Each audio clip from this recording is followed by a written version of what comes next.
Before we start, I have some tips on how to use this voice channel for you. I'm now sharing my screen. You can click the watch stream button, and then you will see my screen. If you want to see the PowerPoint while chatting on other channels, you can click the pop-out button in the bottom right corner of the screen. If you have any technical questions, please contact our staff on the general chat channel. Hello everyone. Welcome to our AMA. This is Katka. I'm the campus ambassador of Beam Studio at Shanghai International Studies University. Today we are gonna talk about fashion and business in the metaverse. Before the AMA starts, we have a gift for you. All attendees of today's AMA will get the chance to receive a POB, which is the proof of attendance protocol. All you need is to follow our Twitter, actively attend our AMA, and get your crypto wallet ready, since we need to collect your crypto wallet addresses to distribute POBs. If you don't have one, please register for it. We recommend MetaMask for newcomers. Now let the AMA begin. The event will include 3 parts. First will be the speaker sharing, and then we will have a panel discussion, and the final part will be Q&A. Feel free to discuss on the general chat channel, and we will give speaking permission to everyone once the Q&A session begins. Today we are very honored to invite 3 guest speakers: digital fashion strategist Bolor Amgalan, Director of Education of Istituto Marangoni Shanghai Francesco Fioretto, and the Partner and Strategy Director of Style 3D Maggie Chen, to chat about digital fashion. First of all, let me give a brief introduction about Beam Studio. The first meaning of Beam refers to build exciting adventures in Metaverse. We formed an elite design team, composed of excellent artists and designers from all over the world. We are committed to exploring brand new ways digital natives interact with information, space, and each other. You can go through our tweets to see the projects we have done. We have formed partnerships with the most popular metaverse platforms, such as the Sandbox and Decentraland. We are the approved whitelisted artist of the Sandbox. So if there is any landlord, brand or IP holders, you are more than welcome to contact us if you'd like to establish your presence in the metaverse. Currently we are holding the Kalitaverse Metaverse Design Contest and still calling for entries now.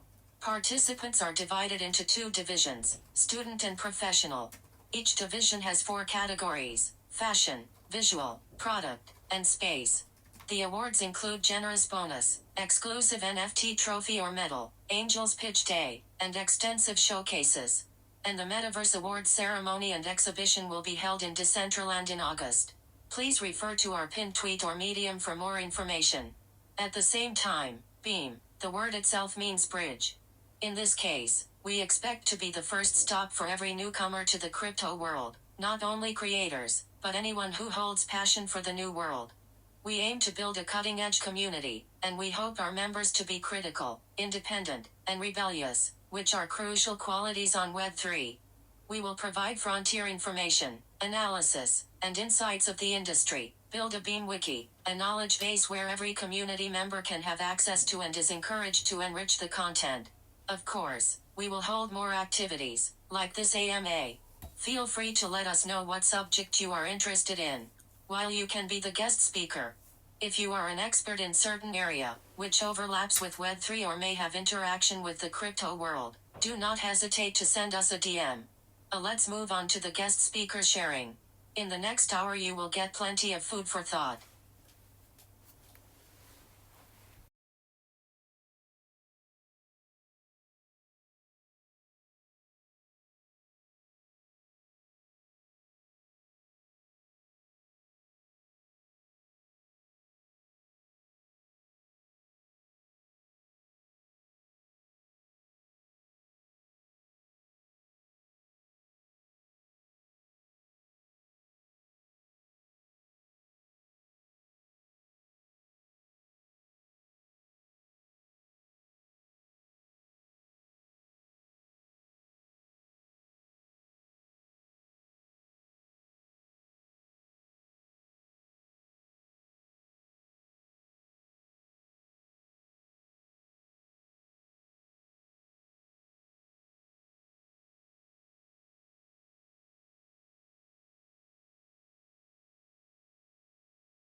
virtual fashion.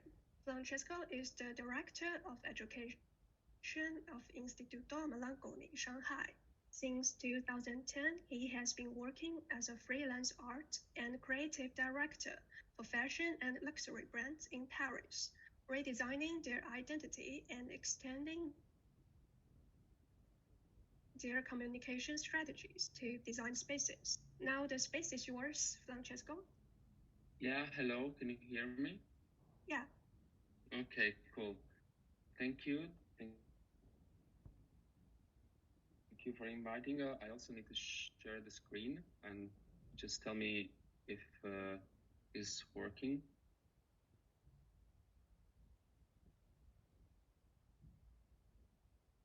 Yeah, it works. Okay, I think you need to click on the full screen doesn't work for me, so I don't know, but I think that the interface of Keynote is quite familiar. Okay, so yeah, I will talk about virtual fashion as not just personal, but just a research definition as an allegory of the cyberpunk era. It's a journey between the present, the future, and also the past. The 3 points I want to discuss and highlight, and also, of course, this is a very open conversation, is talking about virtual fashion, then the allegories, which is an important rhetorical figure of speech, and then about the cyberpunk culture and style, which is, of course, the basics of the aesthetics and also the idea of metaverse. Mainly categorizing these 3 points in fashion design, styling, crossing digital art, and an overview on the aesthetic trends for business. Okay, first point, virtual fashion and fashion design. I did a little diagram, very simple, just to highlight the state of art of fashion design today.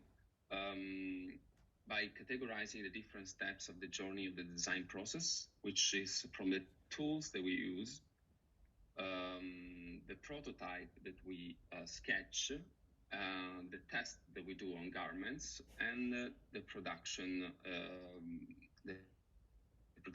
process till the destination.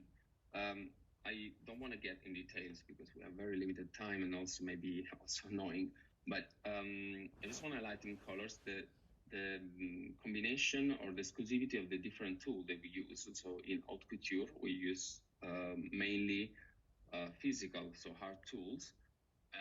I'm talking about haute couture also because it's an exclusive guideline that the Chamber of Haute Couture in Paris has as a guideline for designers and didn't accept yet any digital insight. Let's call it traditional fashion design, which has a mix, and the digital fashion design, which is basically using digital tools to conceive the design process from the illustration, so Procreate and other software, till the final production. And distinction between digital and virtual fashion design for me is important because it's basically kind of the same thing, but where is the destination of virtual fashion design? So where is the fashion design in the metaverse? I want to make some little definition. The very basic definition of virtual reality is a simulated experience. And the 2 adjectives that are really important here are that experience can reproduce similar or even completely different artifacts from the real world. So copying this definition and bringing it to the definition of virtual fashion, virtual fashion is basically representation, simulated again, and also this can be similar or completely different from the real world. According to these 2 definition, we can assess that this is definitely a virtual fashion artifact, because it's simulating or representing something that is similar and, of course, maybe also completely different from the real world, but also is this an illustration of Georges Lepape in 1911, where there was not that common to photograph fashion artifacts, and these two visual have a lot in common, because in my opinion the virtuality is not a new thing, and even if you want to say that photography is the most photorealistic artifact that can create to reproduce fashion, that is a surrealistic photographer, Man Ray, would slightly disagree. So also photography can be tricked and can be not only manipulated in post-production, but also manipulated in the exposure and all the type of capture that we can have. So talking about the destination of the virtual fashion, mainly, as all the fashion needs to have three steps. One is showcase, so where we can showcase the work. The other one is where we can display the product and who is going to wear. I selected some examples of different language that one is Lo Yang, is an interesting bodiless catwalk that was presented during, but not official Shanghai Fashion Week, displaying a completely virtual fashion show. The other one is an interesting experiment, a crossover between Balenciaga and The Simpsons, where maybe it's not immediately perceived as a virtual fashion, but it is virtual fashion because it's in an animated context, and also present a fake or satiric fashion show where prototypes some characters, like we can see a Simpson representation of Anna Wintour and some other crossover between the characters, and some cliche of the Balenciaga brand, which was also very self-ironic in this way. And speaking about anime, where we will see some other things later, where we can display the virtual fashion. So not the digital process of creating fashion, but the real virtual artifact. At the moment, we can have access to the WGSN library, open sourced or open for its subscribing clothes the library to download and manipulate some closet and some assets, and then personalizing, not only for design reason, but also for styling, which is a very important part. The other things, and this is a project that we did in Marangoni, Shanghai, with the brand Furlan, and we designed and customized some items, the candy bag, in things that in a process of remanipulation that is not visible here, because the project is not finished, but is exposed in the Tmall VR store. So another place of display is the market of virtual stores that also needs to face or to be displayed in a specific technology. And other people that are wearing virtual fashion, thanks to the use of CGI, are real models that are just reproduced in the digital 3D modeling. But these model people that you see here are real people. The two main characters are also people that I personally met, and Emma, the girl that she's there with kissing the guys, I showed her in my last shooting in Paris before moving to Shanghai. And it was really, really interesting to see the face and recognize her in a CGI campaign film. Also, in the anime culture, there are many different references of anime from all different type of films, short films, TV shows.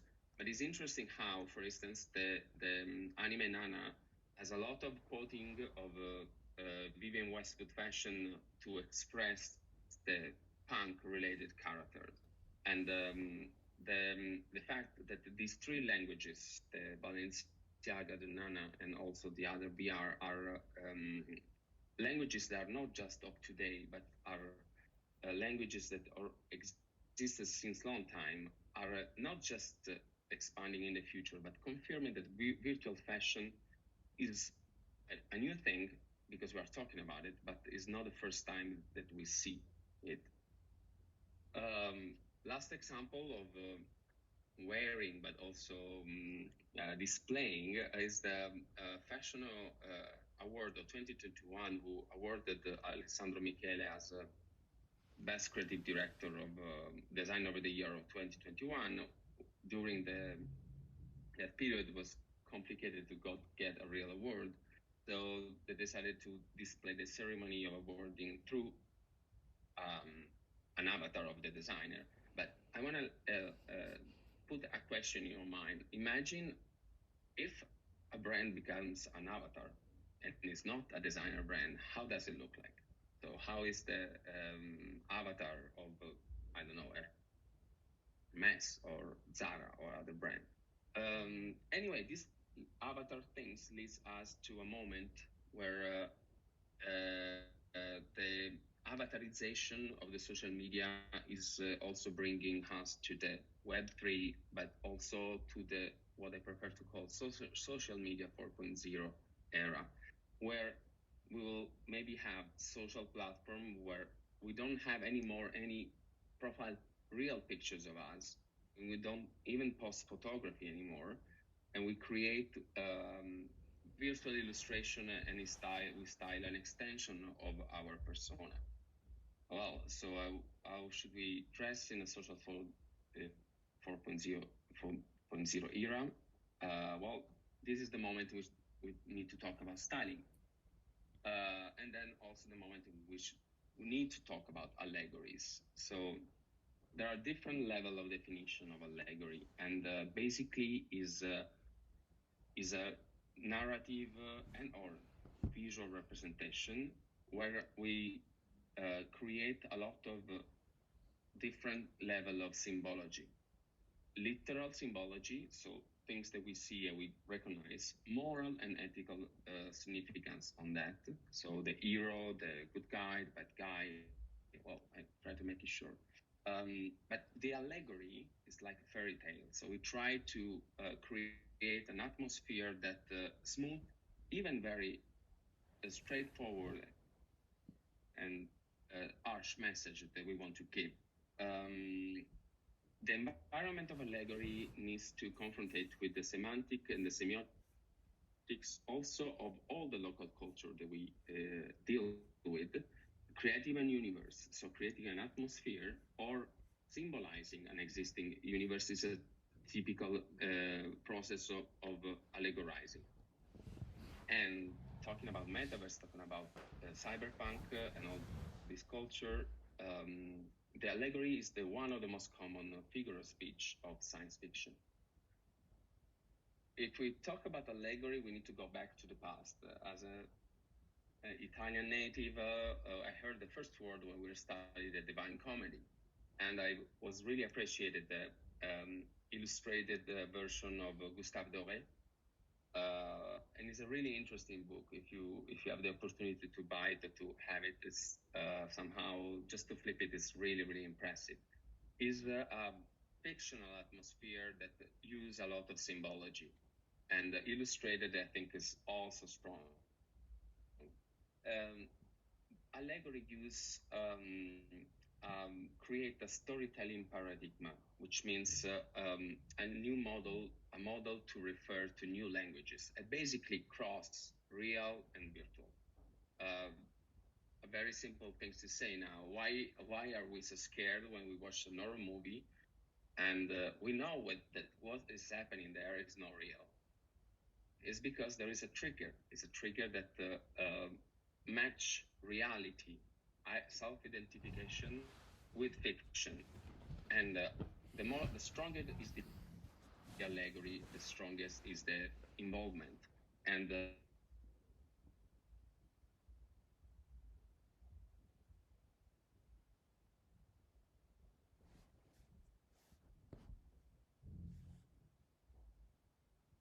for science fiction. And science fiction are and have anticipating real technology progression. A novel 50 years ago was science fiction, and today is reality.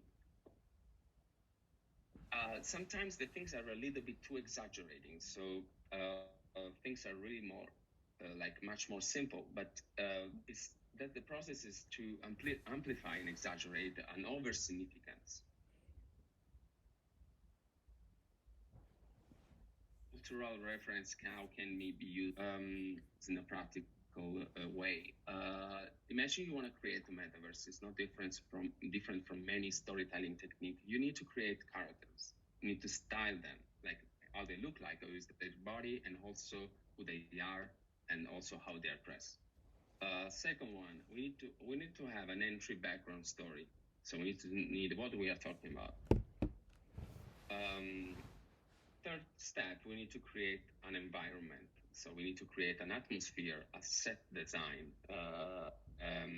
And of course, there is no place without time. So we need to make it recognizable as typical time reference. It can be specific, like the 70s, or can be present, past, or future. But the most important things in an interactive experience is the reason, is the mission. So what are we there to do for? And plus cost track, how we do it. So what is the technology that we use? So how we connect the people, how we connect the brands, the researchers, the educators, and the users. So we need to see which media and which devices are we using.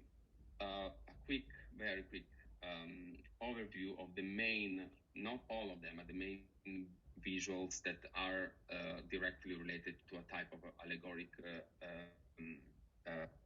approach. One is, of course, painting, and the first things I had in my mind to research here is the Last Judgment of Michelangelo. The second one is sculpture. We created allegory in very, very long time, and somehow people were dreaming, were imagining another world, even if, and also what we represented was kind of virtual. For architecture, well, the choice is too big, too wide, that I just decided to choose the Sagrada Familia of Anthony Gaudí because it's not finished, and sometimes the not finished things are very charming. I said photography is a language immediately related to photoreality, but with styling, with a story, with something we can allegorize the photography art. And the first photographer that pop up in my mind is definitely Tim Walker. The cinematography, of course, after photography made the streaming much more interesting. This clip of Buster Keaton, and this is the reason why I choose this language, very, very primitive cinematography, is that this has changed in the same way the perception of a world as we are feeling that the world is changing in the metaverse. Because back in time, people were really believing or were trying to imagine that these things were happening for real. Same things for cinematography happened with the anime culture, and the anime culture is huge, it's wide, and it's not just the fashion, it's the atmosphere. Of course, we evolve, we go forward, and we start to see inserting in cinematography, in anime, but also in an autonomous way, this CGI, the computer generated imagery, which is a completely artificial creation done mainly or totally sometimes in with the use of computer graphics.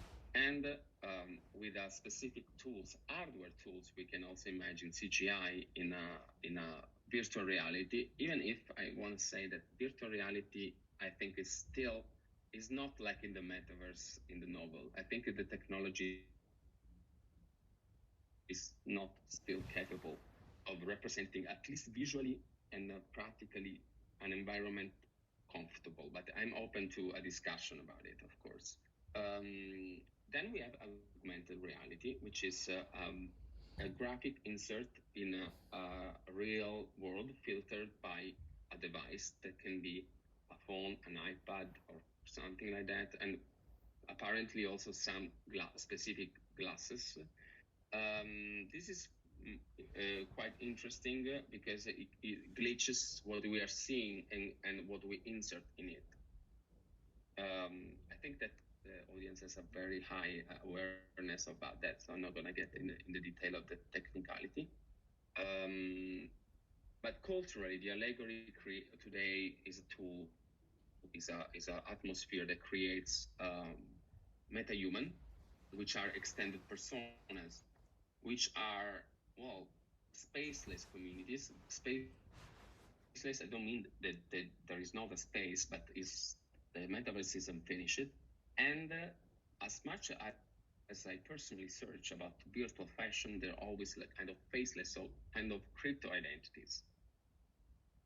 And then we lead in the third part, which is the cyberpunk era, which is not something of today, something that comes out, well, we have been seeing a lot in the research about metaverse. And of course, we need to investigate about the cyberpunk atmosphere, which is a science fiction, which has, instead of having a utopian approach, has a dystopian approach, which means combines high and strong cybernetic or artificial intelligence, or very strong technological evolution with a decadent world. And the decadent world is generally lived and populated by machine and human, or something in between, and which is the main things of a cyberpunk. 4 keywords: dystopia, decadence, hybrid, and artificial intelligence. Of course, literal quotation, Snow Crash, the first time the word metaverse was named, was created, it was a world, but there was a very strong VR, but not accessible to everyone. In the book, there are people that are wealthy that can access to an amazing fully experience, and people that needs to use public support to have a kind of pixelized white and black graphic. But in both possibility, there are gargoyles. Gargoyles are those that spend the majority of their life in the metaverse, and somehow they become addicted in a point in which some chapters of the book, they are basically living really just to get food and even use Fleabo and other things to make their body living, and they spend a lot of times and majority of the times in the metaverse, which is a POV, a point of view experience. Is not a direct, is a direct POV, is not an indirect. And this is very important in terms of technology and display. The other part is decadence. I want to read the cyberpunk literature, not just a decadent way. It's basically William Gibson, 1984, The Neuromancer, and other books talk about a system of a real dystopia and a Matrix world that we all know now, because we also watched the 4 movies now. And interesting is in the semantic, is in the wording. Code mother is a primitive things, and another thing is the human rate.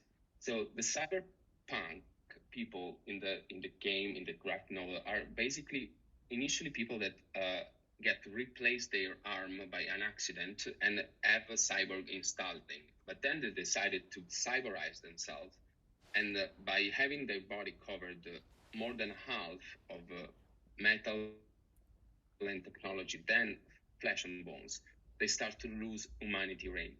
But without going in such a dystopian way, we need to analyze the cyber style, which is common in fashion and beauty industry, and it doesn't involve only technology. And by the way, too technological image is even too much science fiction and less fashion today.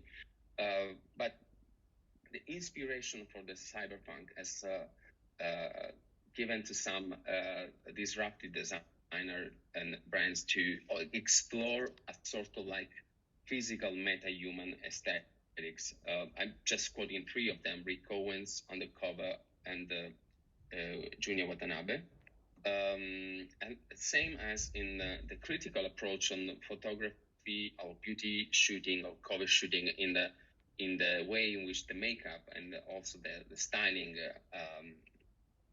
showcase our overexposure to technology, even if it's not implanted. But this is the case that is not dystopian, but is extremely utopian. It's the case of Xiao Yang. She's a fashion influencer. She lost her leg, and thanks to a Chinese brand, YVMin, who created a jewelry brand, who created a series of prostheses for her, and used her and displayed and cooperated with her for a campaign of their product for a specific and very also positive type of market, where people that have accident can have a sort of recognized aesthetic in fashion, and of course help for practical life. Of course, this is utopian approach, is not a dystopian. Then we need to lead to the third and last part, and then it open over time. It's the use or the cooperation, as I prefer, with artificial intelligence, which can work with human input. And this is just simple, very first e-commerce who promote graphic created by artificial intelligence under human input and creates basic item.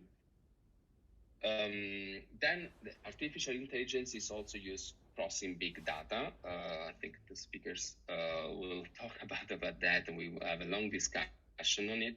But Euritech, this interesting agency, has created also a internal software, but also for everyone, 4 steps of how artificial intelligence crosses with big data. Big data are analyzing big numbers that can recognize through AI aesthetics and create artifacts, and also through the artifacts and matching with the rating of on the posting of analyzing a social media and big numbers can forecast market and trend possible design inspiration. There is the last things, which is an interesting experiment. I think you know it, but I wanted to put it anyway. It's called DALL-E, and it's basically not this guy, or this guy in English is a software. It's a research project that is only for research, which has this according to that type of AI crossing can through human input create artifacts. And to explain this, I just want to show you these videos, very, very short. I hope you can hear the sound. No.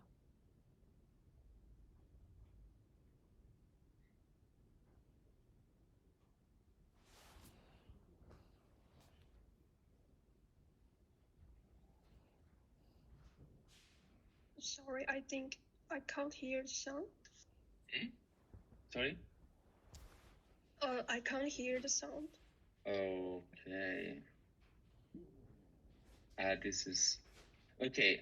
So I will put it muted and tell you what the guy is saying. Can you hear me?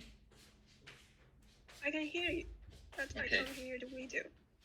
Okay, so basically, this software, you type something, anything, as you can see, and they generate through two type of AI an image, not just one. They can generate different type of images, and the more you make a sophisticated or a surrealistic weird of putting the words together, they can create different options, and they also recognize what is called a common aesthetics, because this AI is fed with also art directors and people that say these images are considered beautiful, or even somehow they respect golden ratio or color combination.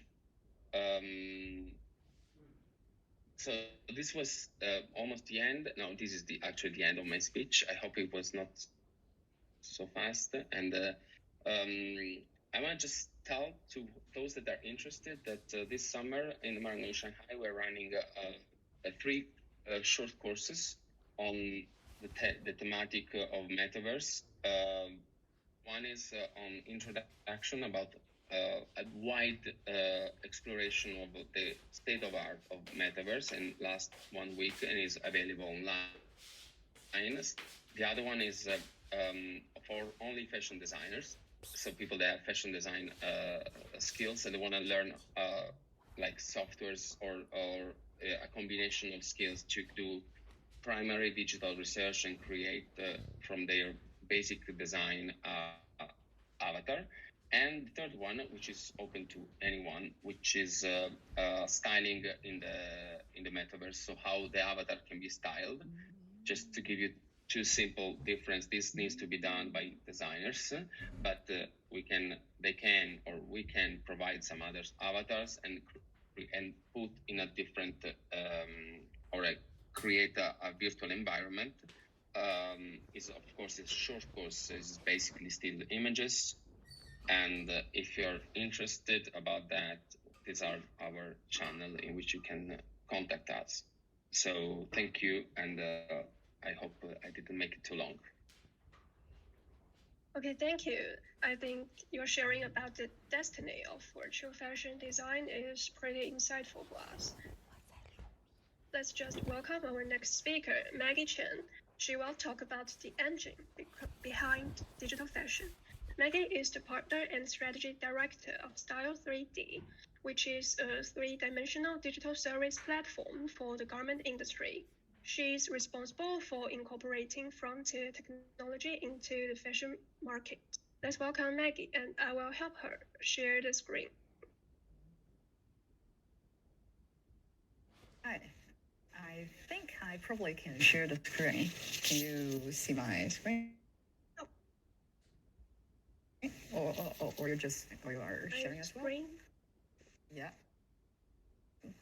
Did I successfully share my screen? Even though there's nothing there at the moment. I can see you.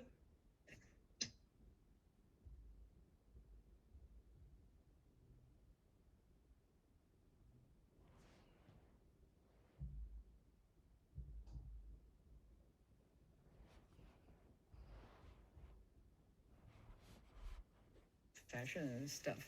So we have conducted several cases recently in China, and hopefully today I can share what we can do and how we know about digital fashion and what we are prospected for the future. So here we begin. All right. Okay. All right. All right. So everybody is talking about digital fashion. So what is digital fashion exactly? And a lot of companies, they're reaching out to me and our company asking, can you do a digital avatar first? Because they think the digital avatar are really the ever beginning of digital fashion. So we have to really start with a digital model at the very beginning. So we have to create it as a 3D model first, then we have to rigging it out, and then we have to do the motion captures and everything. Then we only after that long process can we put the digital garments up to it. It's really a long process. And And also, we have conducted several NFTs as well. And last month, we cooperated with 9 designers and helping them releasing their NFTs in social media. And does NFT really a digital fashion? Because we have saw a lot of brands are doing so, but a lot also there's a lot of brands connecting to us asking how can we do that? Can we do it with real garments? Can we do it with fur? Or can we do it with that? Is that something really simple? Can we really just do it? Or how can we do it? And also, we have cooperated with some creative agency by conducting several television video, and this is really in the book January issue, and we cooperated with several real models and for designers with their masterpiece, and we put it into a digital world, adding digital effects, and finally coming out with this fantastic video. Is this digital fashion? Or also, yeah, last month for the Chinese Fashion Week, we also cooperated with another brand and using this fantastic scenario and also the models from Style 3D. And we have a virtual catwalk they're releasing there. Is this digital fashion?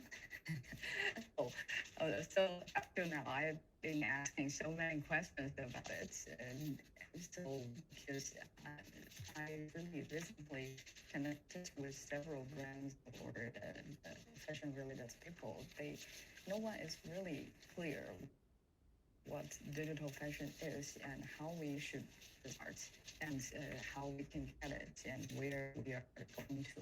And the most challenge, I think, in this at this period of time is like how we can get to the digital fashion world. What can we do and how should we use it? And should we pick a lifelike model or just doing something like cartoon? And also, after somebody has really get into it, they will figure out there's a lot of CG skills needed for digital fashion. We have to learn all the PBR process. We have to learn all the cartoons, readings, spelling stuff. And all those are fundamental for digital fashion. And if someone from the fashion world really wants to get into it, it's really a lot lessons to learn. And also thanks to the courses, the Marangoni who has offered here and helps also someone to learn from it. But it's not still, I think it's still not far enough. So we are trying to think how can we do this with this digital working flow. At the very beginning, we're usually starting with a design draft, and the first step is we need to transfer the fabric or the real material or the material into the digital world. Then we still need a software to make it like a garment. And then we can output something like a video or a digital asset. Only after that can we put it into the gaming engine or some digital work. It's a long process. And also, I think besides this current workflow, I don't edit the digital human workflow and as well as the digital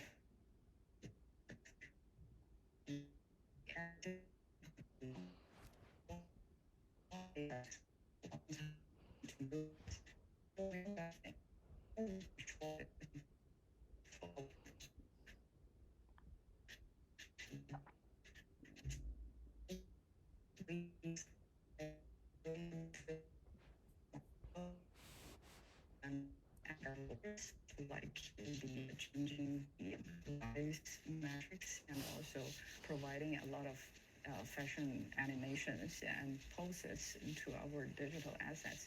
By doing that, our users can directly use those assets and by changing the colors and changing the hairstyles, and then they can get their own avatar. And for our next release, and we will provide some functions for our users to change the faces by themselves. And also, we have a large library of silhouettes. By accessing that, and all the users can apply to some basic silhouettes and making changes to whatever they want. For example, as what we have done with the NFTs, and we basically, as we are doing the real garments, we still need to making patterns for it in the software and making the right shape of it. And then a material we can apply to the library just using some silver material and also making some cuttings and creatively and also adding to the how we shaping it and then getting the final versions of it. And the every last step, we will be output a certain 3D file, and then we can apply this file into a video production pipeline. And in that way, we can get all those stuff very quickly in 2 to 3 weeks. Okay, and here is only the tools we offered now.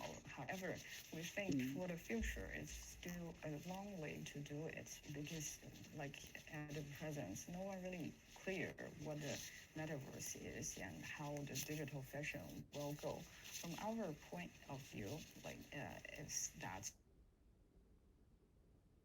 we need to connecting all the dots along the fashion value chain, and by doing a digital twin from the very beginning, we are connecting with several brands, and they are trying to implementing 3D from the very beginning of their design, and also they are also testing their designs with the real market during their design phase. And by the last mile to their consumers, they are using certain ways. One is the NFTs, the other is like the commercial televisions as a communication method to interact with their core customers and to show their brand's vision and to show the value of that. And that's how we think the digital twin of the digital fashion will be in the future. But how will we achieving that? There will still take a long time. And for example, and for us, and we need to build up the digital supply chain for the digital fashion.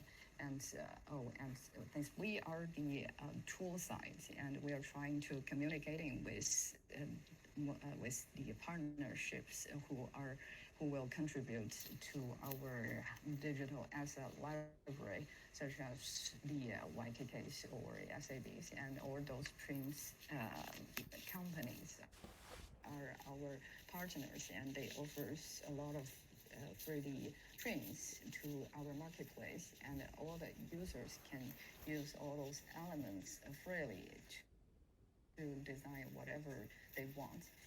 And the other part is that we are trying to reaching out to the designer communities, not only the schools, but also communities like Bing, and we are trying to use this channel to educate more and more people how to use those sort of tools and to do their own digital fashion.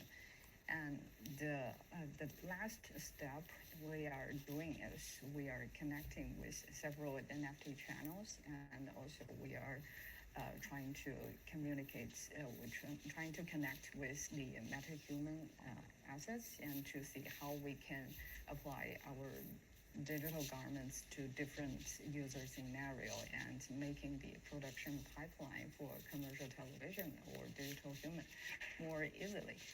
Only in that way we can making the supply chain more less steps and more easily to nail it out. and only the road to the end users is more direct, can the digital fashions bring to the market more easily.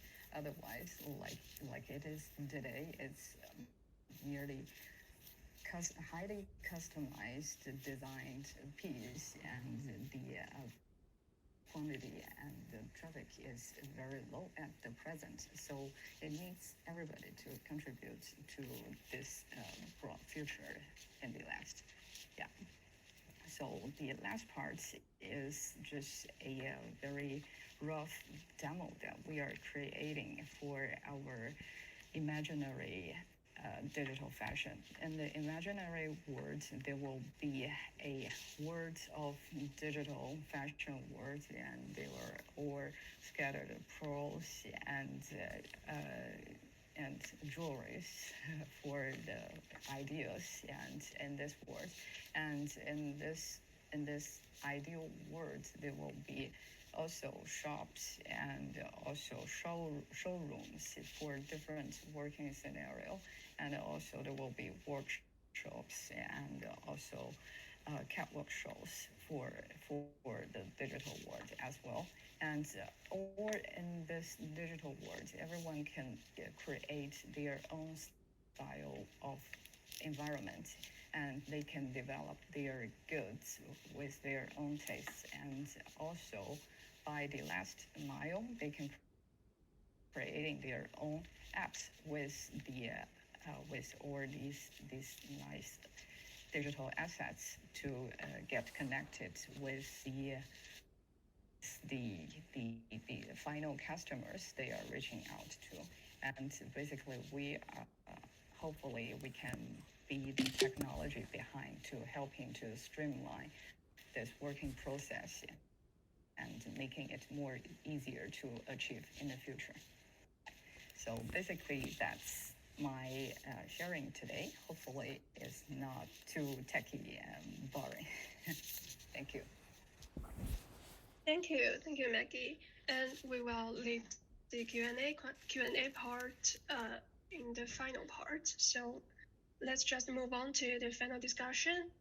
The first topic we are going to talk about is the most high-profile fashion event on Web3, the Metaverse Fashion Week in Decentraland. Some people regard it as a bold experiment, while others argue that it's a disappointing experience due to technical limitations. So, what do you think about it? Bolor, what's your opinions? Yeah, so I think we have to acknowledge the fact that these things take time. It's a process, and technology is always evolving and becoming faster and more robust. And if we just kind of take the internet as an example, right? It wasn't the most accessible thing when it first emerged, and now everyone is connected, and so I think we can be critical, but we also have to just be honest and acknowledge that this is this is something that takes time, and I think what's interesting is to speculate about how things will have evolved in the next 5 to 10 years. And I think there's a lot of promise there. Currently we have a lot of issues in terms of, just even things like reducing the file size when we want to upload an avatar or digital fashion onto a website or anything that's on the web, right? We have to kind of retopologize the model, make sure it's low poly, and then not everybody has good Wi-Fi, or has access to headsets, and these things to some extent will always be there, but there are developments happening in web VR, for example, and web VR itself is kind of an interesting platform, interesting technology, I guess, right? Because you're able to, with Decentraland, Roblox, and Sandbox, you're kind of experiencing the metaverse, but through your through your computer, a laptop or a desktop, and not.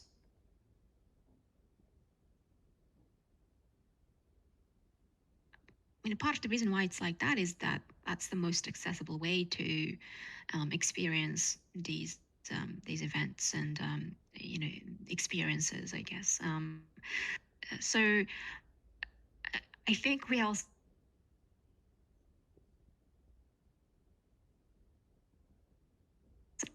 are kind of moving in a direction that's very promising and interesting, and it takes time. So we can we can be patient, and I'm more interested in kind of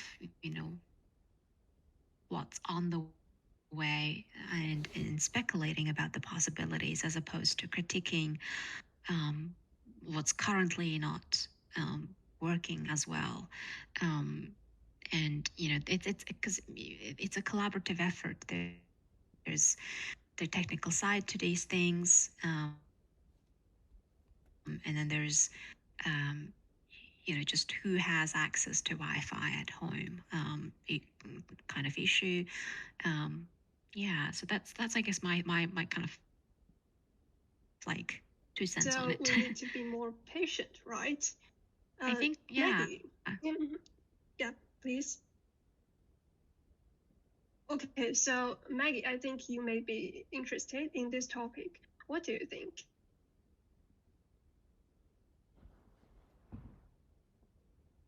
Week, I think it's like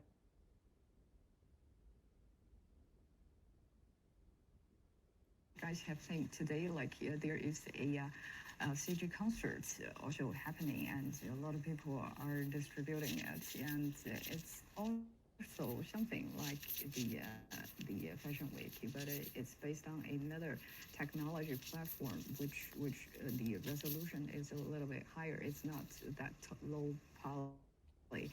So basically, for Decentraland, it's like a very easy to access platform for everyone to get access in, and also the most important thing is that it's a interactive platform, which the Metaverse times is lacking the way to do that, because we probably have seen that we probably have been thinking about virtual try-on for several years, and also we probably have seen some cases like artifacts have put virtual garments by using a camera to put people on. However, why only those cases? Only because the price to building up that technology and assets is too high, and that's also why those stuff is kind of still a rare piece. However, Decentraland has beginning a very good start by bringing all these brands to the digital world, and also I believe in the future with the technology improvements, there will be much more better models and much more better digital garments showing there with a different probably platform and better interactive way, or even distributed several places, not only Sandbox or some like Unreal Engine together to interact with Matt Human and with some live boarding, etc. But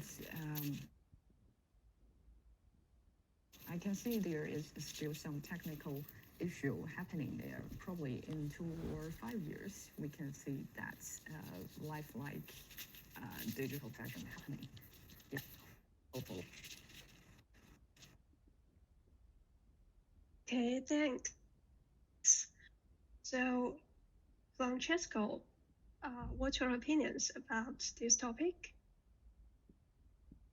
First of all, I really would like to thank the other speakers, Maggie and Bolor, because they are bringing their own experience on the practical things, which is very challenging. And I, as a educator, I also face to one the current situation in Shanghai, the online teaching and the meta teaching, if we want to call it that, is of course has a lot of challenges. But I always encourage daring, like try to go and also make mistakes. There are a lot. That's why I also want try to bring today the history, like the past. In the past, there were people that said that if you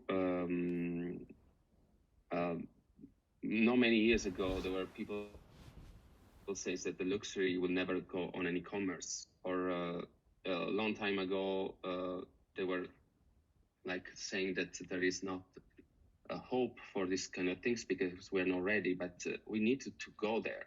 We need to go there because it's a real research, and the research also admit and needs to have imperfection, mistakes, and because without that you don't have the improvement, you don't have the will, the way in which you can really go forward. So yes, let's go. I think that complaining about the limitation, complaining about the or calling it this a sandbox is a way to talk about to assess the present but not to see in the future. Okay, so I could say that we should still engage in the development of digital fashion to help explore the technical boundaries. So let's move on to the last topic, which focuses on fashion designers. On Web3, there are fewer design constraints than in the physical world, partly because of the absence of gravity.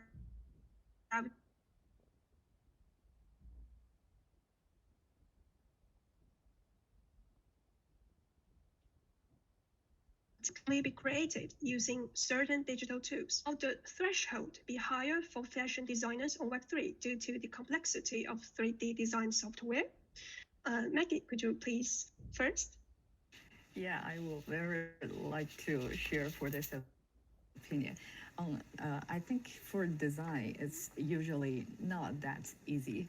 So because a lot of students are thinking that for design, it's probably just drawing something.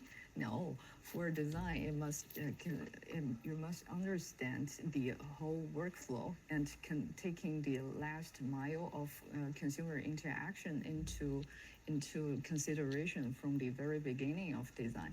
Like in the real fashion world, when we design, we must consider the price and the techniques and how the consumers are wearing it. However, on the other side, in the digital fashion, we must considering how the last interact apps, like the technology constraints for it. For example, a lot of NFTs have a very low poly constraints and for the NFTs. And the designers has to understand that, and also a lot of platforms are asking for different formats of 3Ds, and the designers usually don't have any idea at the very beginning. So they have to understand the whole process to it. That's one thing. Another is that when there is no constraints for material, for gravity, for everything, it comes to the real design part. How can you mix all the possibilities together, making it really a piece of art? Right, for design, yeah. For me, I'm like a engineering mindset. So I think how to design a good piece is really hard. Like the way we have been working with the 9 designers for Xiaohongshu, and it's like we have editing like 20 or even 30 times for a certain piece of materials per time. Yeah. It's just continuously trying and trying, and finally picking out the only thing you really needed. So the threshold for designers is they need to understand not only the art part, but also the full technical working line process parts, and that might be tricky somehow. Yeah. So continuously find the way to design. That's the bullet point. And Bolor, what's your opinions about it? Yeah, I completely agree with Maggie. I think, there are technical challenges, constraints, um, but I think we have to kind of take a step back and, consider how things work in the real world, right? And these kind of physics specific constraints, and then take a look at the metaverse, this virtual landscape, and think about the rules that I guess kind of that exist in that space, and also kind of come up with our own rules, right? We could be. I think there was like a really interesting example of someone like wearing a dress on fire, and or like walking on water, and so there's like just a lot of room for us to be very creative and take advantage of these technical, physical, material constraints and come up with something that's completely new, that doesn't exist in the physical world, or maybe even cannot exist in the physical world, but can exist in this digital landscape. Um, and so, I think we have to be looking back, uh, at history, looking at, kind of references from anthropology, creating stories. And I would like to echo also what Francesco was talking about in his presentation, and coming up with these interesting narratives, and then building the world, building the fashion, building the experience, um, around that, not around kind of what we already know, um, that works in the physical world. And so I think we have to really see it as an opportunity, not as a constraint, really, when it comes to the metaverse and its, the technicalities of that. Um, and I think there's also, ways to, um, make some real changes when it comes to, um, how individuals experience the metaverse, right? A person who's in a wheelchair, for example, in the real world, and if in the kind of the analog world, does not have to necessarily, have an avatar that's on a wheelchair, right? Um, could you have like superpowers in the metaverse? And what would your superpower be? Um, and so this idea of kind of prosthetic, or this idea of, um, yeah, superpowers in the metaverse is also really appealing to me. And there's a lot of room there to make the technology accessible in other ways, that don't necessarily, I guess, rely on, um, like the technical side of things. I, yeah, that's my main, I guess, Okay, that's great. opinion on this. Yeah, I can conclude that Web3 enables designers to create some digital representatives that only exist in the digital world. That's cool. Okay, so what's your opinion, Francesco? My opinion is finally we can get rid of gravity. So why should we follow the rules of physics in a world where we can recreate new bodies and we can interact with them? Is the Bolor and Maggie are saying an important things, and then Bolor was talking about superpower. let's lead the imagination, the power of metaverse, and that's why I was talking about allegory. Like, if in a new language, experimental, we try to simulate too much the mainstream language, we can fall in a basic mistake that again happened in all the transition of the media. So when photography was invented, it was invented to reproduce a perfect painting. But then the avant-gardist photographer, like Man Ray and others, tried to paint with light. And then all step by step, there is a simulation, and then there is an experimentation. So I don't think that a hat in the metaverse must stay on the head or can float around, and I don't think that we will have we will need to be stuck in the artistic part of this to experiment new language and new inspiration that of course can come in the past, can come from the past.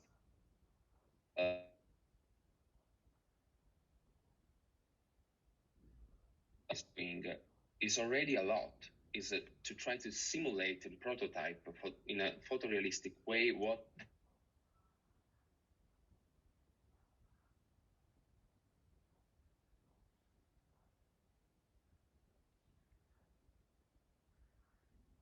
into the digital one. The more we try to simulate the print in the digital, the more we were making mistakes. So as soon as we understood the new language, the new comfort of reading, of the fruition, the streaming and everything, as soon as we make an evolution and we create new languages that sometimes glitch each other. So I think that this opportunity needs to be explored. We don't have to forget the past one. We don't have to drop the other ones. We need just to see what will be the new aesthetic of a metaversal fashion experience as a designer, as a customer, and as a business. So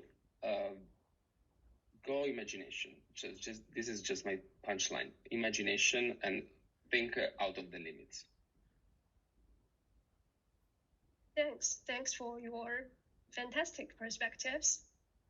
Since there's a time limitation, let's just enter the final part of our AMA. As the name suggests, ask me anything. Now, our audience have the access to unmute yourselves. Just feel free to speak to our guest speakers if you have any questions. Yeah, I've got a question for Bolor, just regarding the artisanal artworks. I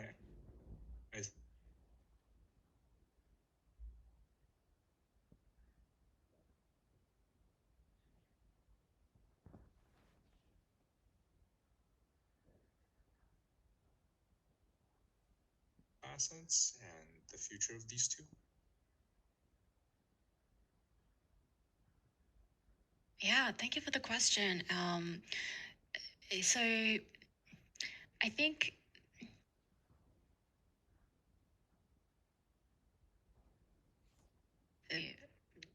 the first criticism that we get when we talk about digital fashion is that it's not real.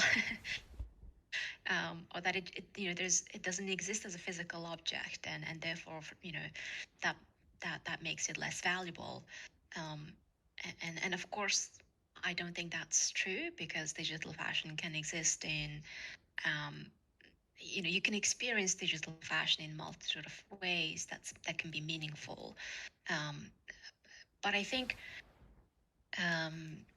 when we think about minting an NFT and kind of securing an artwork on the blockchain, there's no reason why that artwork needs to be digital.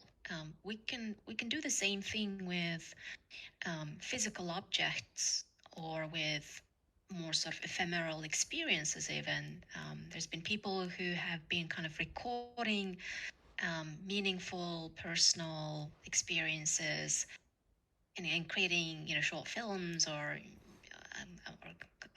kind of like timestamps almost, and then putting that on the blockchain as like a preservation of their memory. So whatever has value can be minted on the blockchain as an NFT or just recorded on the blockchain as a transaction. And so the reason why with Fibarium we want to emphasize the digital physical kind of coupling um, is that we really wanted the artisans who, particularly textile artisans who create physical artifacts that have real, monetary, cultural, um, and sort of craft value, right? Maybe the work is created using a very specific craft technique that is in now maybe considered even endangered. And so, our challenge was how can we bring these people who, you know, who are typically people in their 50s, 60s, 70s, 80s, and who've been kind of practicing this craft for years, um, into this conversation about the metaverse or the blockchain, and also consider ways to um, secure for them, sort of additional source of income from, secondary sort of sales, for example. So when you have, an NFT that exists as a physical object that has also a digital counterpart, and when you're kind of when that exchanges when the ownership of that, I guess, NFT changes, right? The original creator, the artisan, can get paid from that as like a form of royalty, and so that was kind of important because the target audience of this work was, uh, both the young sort of Gen Z millennial generation, but also artisans who have who don't have a lot of experience with these technologies. And so that was our kind of take on it. But we had one example where, that I mentioned before, that an artist who creates 3D printed sculptures, she wanted to create an NFT as sort of a certificate of authenticity, um, and so what she actually minted was the G code, or the source code for her 3D model that can be used to reprint the sculpture multiple times, and so that was kind of also an interesting case study. Yeah, and I guess there's like multiple things to consider there. That's around inclusivity, accessibility, and also just kind of how do you define value, and how do you uh, authenticate value, and where that value is, and if it's with the physical object, or the the virtual object. Yeah, thank you very much. Thanks for the question, and thanks for Bolor's answer. Does anyone else have questions to ask our speakers? We will wait for another 1 minute. If there's no one else want to ask our speakers questions, then I suppose that will be the end of our AMA. So anyone else? Could I ask another question? Sure. Possible. Please. Yeah, I think the second speaker, Francesco, I was looking at your slides, especially this one slide where you talked about real to virtual, and then reality to fiction. You had allegory in the middle, sort of as the medium that's connecting these two different sides, right? First of all, I think that's a really interesting slide. And second of all, I just wanted to ask if we're sort of in, the metaverse world, and if doesn't matter if we're sort of building models or we're trying to build a platform, what can we sort of take away from that particular slide? Just because I really liked what you were saying, especially, you were saying, why do we get scared of, like a scary movie when we know it's sort of quote unquote fake?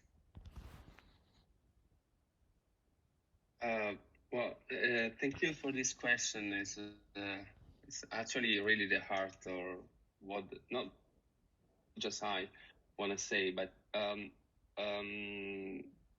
okay. There are many philosophers and also film directors like Michelangelo Antonioni or David Lynch that through the language of cinema, which is, and I'm not going to horror movies, I'm going to much more realistic stories, if you want to call them. They try to trigger the reality. They try to make something real and suscitate imagination. So this is the key point. Antonioni is very radical and says that reality doesn't exist. Like the definition of reality is very individual, is very particular. And if we go back to the origin of allegory, we're talking about writers, poets, painters that were trying to sublime, not reality, we're trying to represent gods, which you can believe, you cannot, I'm not entering there, but they try to humanize or try to avatar these element of the culture. So this slide or this part is to say that there is always a part of us that is, let me say, can buy a story, and slow by slow, through allegoric tricks, can enter in a story. And the fact that it's real or not is not anymore something. The fact is the story, the platform, the media is involving you, so you are in, and it's not a matter if it's true or not.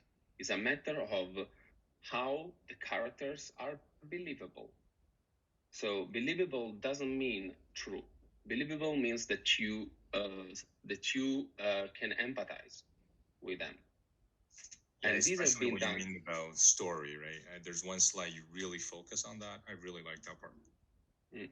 Yeah, but I can tell you that today, for instance, we try to fictionize also documentary or journalism, or there is we allegorize real things. Like when a collection is presented in a catwalk, it's not the garments that you see in the store. It's not the real the things that you can merchandise. So the allegorization is to bring a mood, an atmosphere, more than a product. And these things is the role of allegory. Is the fact that we identify and we still want to also believe in a world that can be dystopian or utopian or a fairy tale, but we still have we have imagination, and the metaverse could play this role to stimulate imagination instead of just to try to simulate reality. Yeah, thank you so much.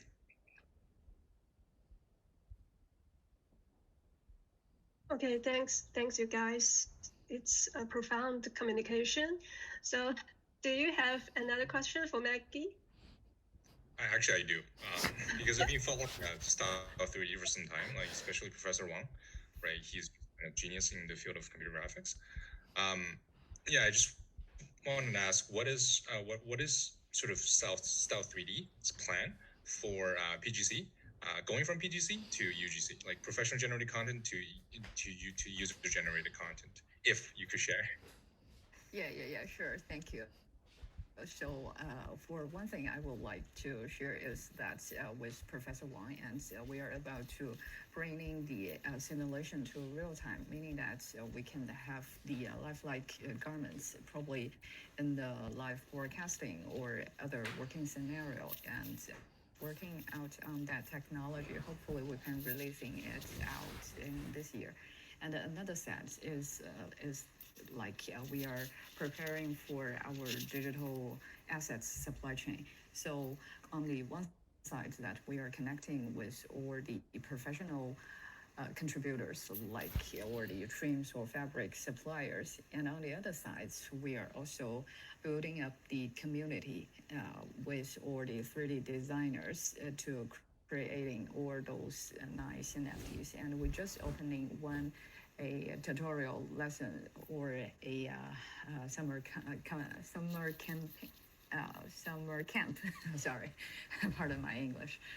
For a 3D designer recruitment, and we will offering lessons helping them to build up their own digital assets and also bring them to the market, because fashion is just a large word, and only by professional use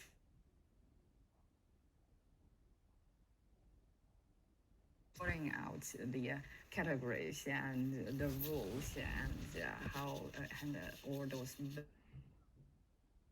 basic we are running out several trials frequently, and probably for the next year's marketplace will gradually starting transfer to a UGC marketplace, but probably even longer. Is that going to be like a different software or the same sort of local?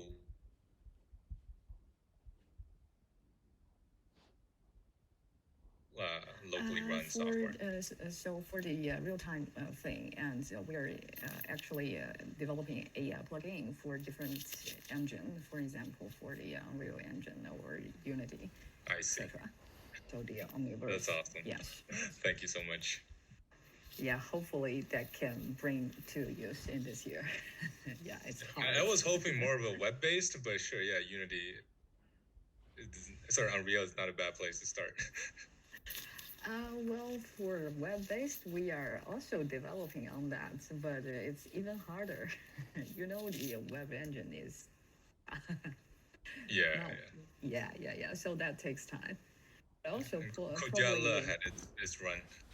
Yeah, and also we are partnering with cloud computing companies. Hopefully, we can using another way to use our web-based stuff to run a high real life like simulation as well. Do you mean like cloud providers like AWS, Azure, Alibaba Cloud, or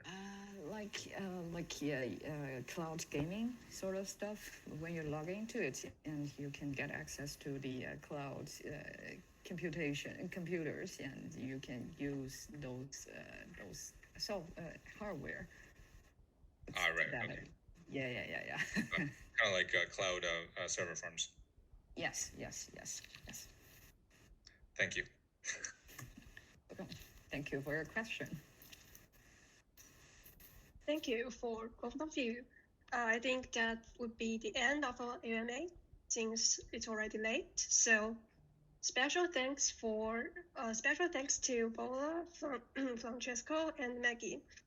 And thanks everyone for participating in our AMA, and also thanks for this JSAP01 for asking these questions. Thank you.